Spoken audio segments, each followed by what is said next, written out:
A formação do povo brasileiro. Segundo ciclo. Aula 3. As guerras do Brasil.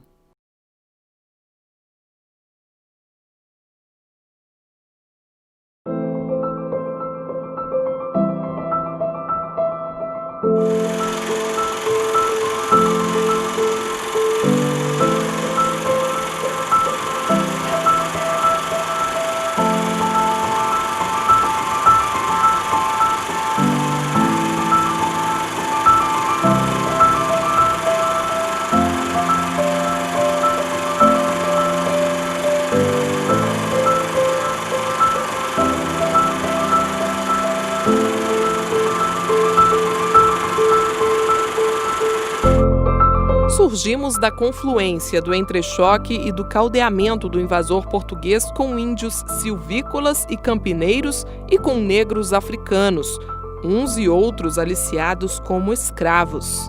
Olá, amigos! Estamos começando a segunda aula do segundo ciclo, As Guerras do Brasil. Como falar de todas essas guerras e conflitos será impossível. Vamos ressaltar as principais, como a Guerra dos Palmares, a Guerra dos Canudos, a Inconfidência Mineira e a Revolução de 30. Por exemplo, na Guerra de Canudos tem um livro de Euclides da Cunha, Os Sertões. Existem vários outros conteúdos que poderão auxiliar seu estudo, como O Homem Cordial na Formação do Brasil, de Sérgio Buarque de Holanda, entre outros. O mito do homem cordial, costumeiramente mal interpretado, acabou virando o mito do cidadão de bem, amável e simpático. Pena que isso seja uma mentira. O homem cordial não pressupõe bondade, mas somente o predomínio dos comportamentos de aparência efetiva.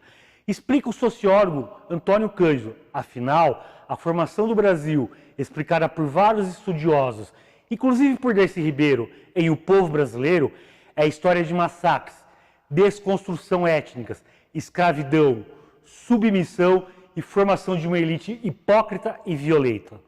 Queridos estudantes, para que você consiga aprender e fixar melhor esses assuntos, aceite nossa sugestão e busque outras fontes na internet. Consulte nossa cartilha e os textos sugeridos. Converse com seu colega, busque tirar dúvidas com seu tutor. Aproveite e aprenda sempre. Na sequência, vamos ver um pouco sobre a Guerra dos Palmares. Guerra dos Palmares. A Guerra dos Palmares foi uma longa tentativa da coroa portuguesa de acabar com a sociedade rebelde que se formava contra o sistema escravista. Aconteceu na capitania de Pernambuco, no atual estado de Alagoas, no final do século XVII. O Quilombo dos Palmares foi fundado na intenção de construir uma sociedade longe do poder dos senhores de engenho, especialmente do trabalho no cultivo do açúcar, o principal produto da economia da colônia no período. Escravizados nas fazendas, os negros rebelaram-se e fugiram, buscando novas formas de vida. A fuga era uma tentativa de liberdade do trabalho forçado e da escravidão. Após várias investidas frustradas contra Palmares, o governador e capitão-general da capitania de Pernambuco, Caetano de Melo e Castro, contratou o bandeirante Domingos Jorge Velho e o capitão-mor Bernardo Vieira de Melo para acabar de vez a ameaça dos escravos fugitivos na região. O quilombo passou a ser atacado diversas vezes e sem sucesso pelas forças do bandeirante. Outros inimigos surgidos na região foram os colonos, vítimas de saques dos bandeirantes em diversas ocasiões. Em janeiro de 1694, após um ataque frustrado, as forças do bandeirante iniciaram uma empreitada vitoriosa, com um contingente de 6.000 homens, bem armados e municiados, inclusive com artilharia. Um quilombola, Antônio Soares, foi capturado e, mediante a promessa de Domingos Jorge Velho de que seria libertado em troca da revelação do esconderijo do líder, Zumbi dos Palmares foi encurralado e morto em uma emboscada, a 20 de novembro de 1695. A cabeça de Zumbi foi cortada e levada para Recife, onde foi exposta em praça pública, no alto de um mastro, para servir de exemplo a outros escravos. Sem a liderança militar de Zumbi, por volta do ano de 1710, o quilombo desfez-se por completo. Inconfidência Mineira ou Conjuração Mineira. A Conjuração Mineira, também conhecida como Inconfidência Mineira, foi um movimento separatista ocorrido em Minas Gerais no ano de 1789. O principal objetivo era libertar o Brasil do domínio português. O lema da Conjuração Mineira era liberdade ainda que tardia. E falar de Inconfidência Mineira é falar de Tiradentes. Vamos ver o que levou os inconfidentes à revolta? No século XVIII, o Brasil ainda era colônia de Portugal e sofria com os abusos políticos e com a cobrança de altas taxas de impostos. Além disso, a metrópole havia decretado uma série de leis que prejudicavam o desenvolvimento industrial e comercial do Brasil.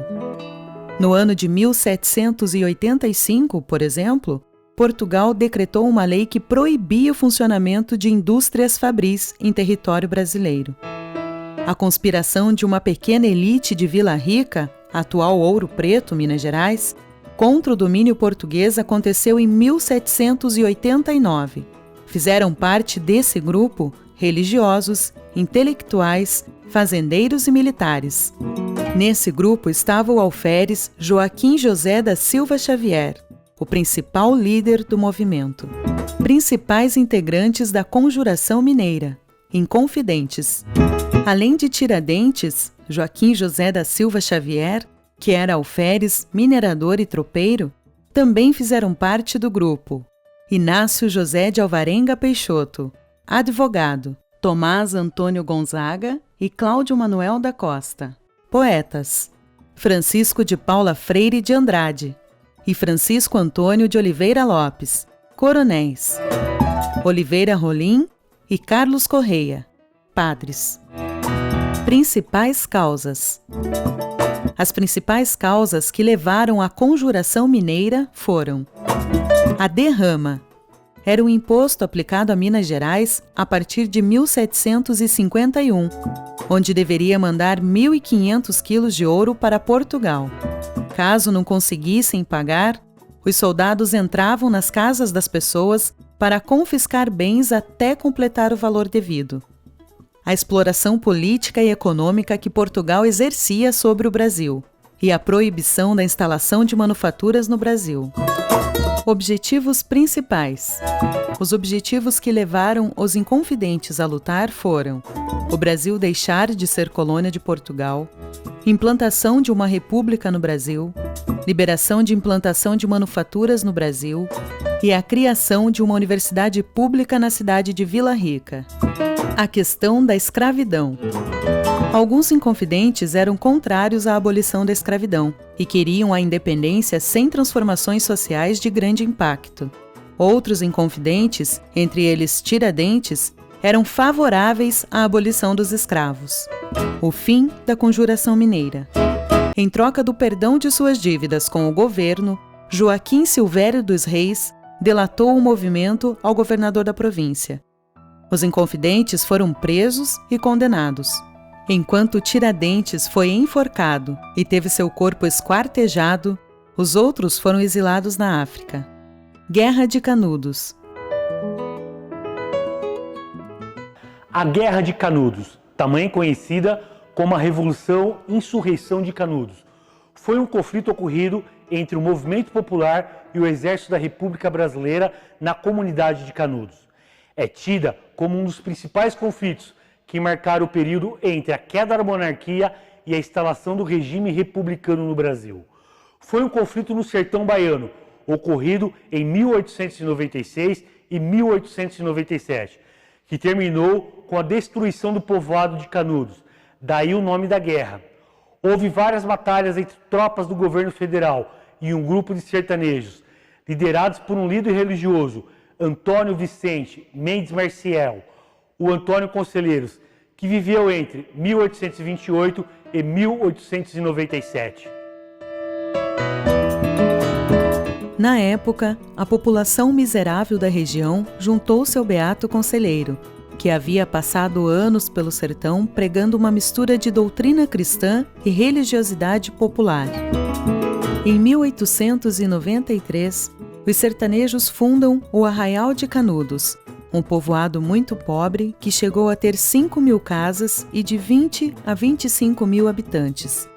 Canudos era dirigido pelo trabalho coletivo e pelos ensinamentos religiosos.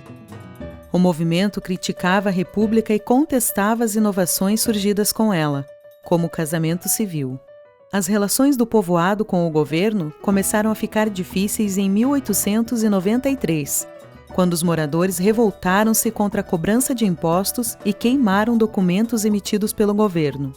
Para o governo, Canudos começou a ser visto como um arraial de fanáticos religiosos e como um ninho de rebeldes monarquistas e perigosos, que precisavam ser eliminados. Para acabar com os revoltosos, o governo enviou 4 expedições militares. Nas 3 primeiras, o exército tomou uma surra dos sertanejos. Na terceira expedição, o massacre foi tão grande que até o comandante das tropas federais foi morto em combate. Na 4ª e última campanha, o exército conseguiu finalmente riscar Canudos do mapa. Pelo menos 30.000 pessoas morreram na batalha final. Revolução em 1930. A Revolução de 1930 foi um movimento armado liderado pelos estados de Minas Gerais, Paraíba e Rio Grande do Sul, que terminou com a política coronelista Café com Leite e pôs fim à República Velha. Com a quebra da Bolsa de Nova York, ocorrida em outubro de 1929, começou uma crise econômica mundial, esmagando todas as economias, com alguma participação nos mercados internacionais. Caso do Brasil e suas exportações de café. Em 1929, lideranças da oligarquia paulista romperam a aliança com os mineiros, conhecida como a política do café com leite, e indicaram o paulista Júlio Prestes como candidato à presidência da República. Em reação, o presidente de Minas Gerais, Antônio Carlos Ribeiro de Andrada, apoiou a candidatura oposicionista do gaúcho Getúlio Vargas. A eleição para a presidência aconteceu em 1º de março de 1930 e o ganhador foi Júlio Prestes. O processo eleitoral foi acusado de fraudulento pelos opositores e os partidários oposicionistas decidiram pegar em armas e elevar Getúlio Vargas à presidência, depois da morte de João Pessoa em 26 de julho de 1930. Devido a um conflito da política regional da Paraíba, o vice de Getúlio, João Pessoa, foi assassinado em Recife por João Dantas. No entanto, o governo federal foi responsabilizado por esse atentado. Membros da Aliança Liberal entraram em contato com os generais para apoiarem a deposição de Washington Luiz e garantirem que Getúlio Vargas se tornasse o próximo dirigente do país.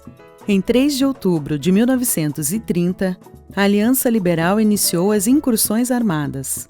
Na região Nordeste, as tropas foram lideradas por Juarez Távora e tiveram como área de disseminação o estado da Paraíba. E na região Sul, as tropas possuíam maior quantidade de membros comandados pelo general Góes Monteiro. As tropas dirigiam-se para o Rio de Janeiro, então capital federal, onde Getúlio Vargas seria levado à presidência da República.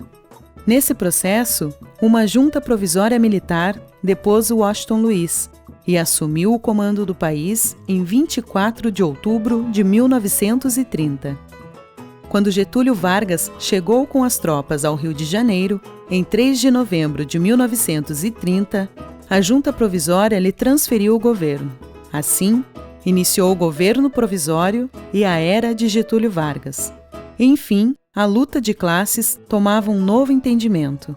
Os até então marginalizados, os descendentes de escravos, a classe trabalhadora, começava a ganhar direitos e o Brasil experimentaria sua primeira era de industrialização e crescimento com inclusão social.